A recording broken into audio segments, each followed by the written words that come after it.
আসসালামু আলাইকুম প্রিয় দর্শক। ভারতীয় গণমাধ্যমে মাহফুজ আলম বলেছেন যে জামাত ও আওয়ামী লীগ হলো একই মুদ্রার এপিঠ ওপিঠ। জাতীয় নির্বাচনের আগে জুলাই গণঅভ্যুত্থানের অন্যতম সংগঠক মাহফুজ আলম মন্তব্য করেছেন জামাতে ইসলাম ও আওয়ামী লীগ পরস্পর অল্টার ইগো। তার ভাষায় দেশের রাজনীতিতে একটি টিকে থাকলে অন্যটিও থাকবে। ভারতীয় সংবাদ মাধ্যম দ্য উইকে দেওয়া সাক্ষাৎকারে তিনি এ কথা বলেন। মাহফুজ আলম বাংলাদেশের রাজনীতি বাস্তবতা ও সংস্কারের অগ্রগতি, নতুন ও পুরনো রাজনৈতিক বন্দোবস্ত ও গণমাধ্যমের প্রতি জনআস্থা নিয়ে কথা বলেন। তিনি বলেন যে জামাত ইসলামে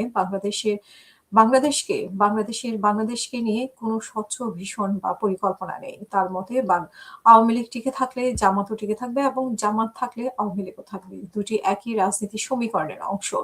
আসন্ন ফেব্রুয়ারি নির্বাচনে নিজে না দাঁড়ানোর প্রসঙ্গে তিনি বলেন যে এর পেছনের মূল কারণ হলো জামাত আওয়ামী লীগের এই পারস্পরিক অস্তিত্ব বাস্তবতা। তিনি জানেন যে জুলাই গণঅভ্যুত্থানে তরুণ শক্তিগুলোকে একত্রিত করে বিএনপি ও জামাতের বাইরে একটি শক্তিশালী তৃতীয় বিকল্প গড়ার চেষ্টা ছিল। তবে এনসিপি যখন পুরনো রাজনৈতিক বন্দোবস্তের অংশ হিসেবে জামাতের সঙ্গে জোটে যায়, তখন সেই উদ্যোগ ব্যর্থ হয়।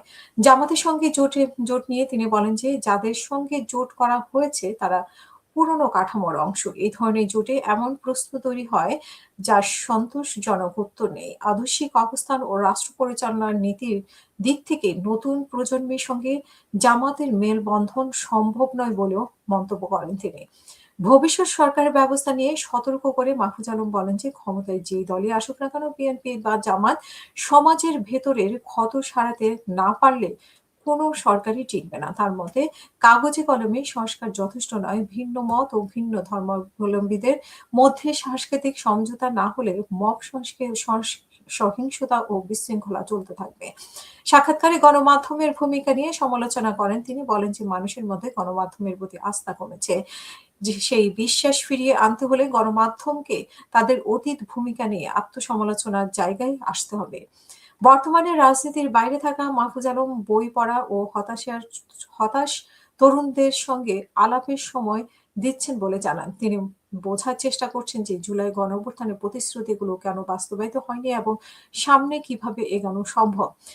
উল্লেখ্য ২০২৪-এর ৫ই আগস্টে ছাত্র জনতার গণঅভ্যুত্থানে সরকার পরিবর্তনের পর ৮ই আগস্ট অন্তর্বর্তী সরকার গঠিত হয়। ২৮শে আগস্ট মাহফুজ আলমের প্রধান উপদেষ্টার বিশেষ সহকারী হন এবং ১০ই নভেম্বর উপদেষ্টা হিসেবে দায়িত্ব নেন। গত বছরে ১০ ডিসেম্বর পর্যন্ত তিনি এই দায়িত্ব পালন করেন।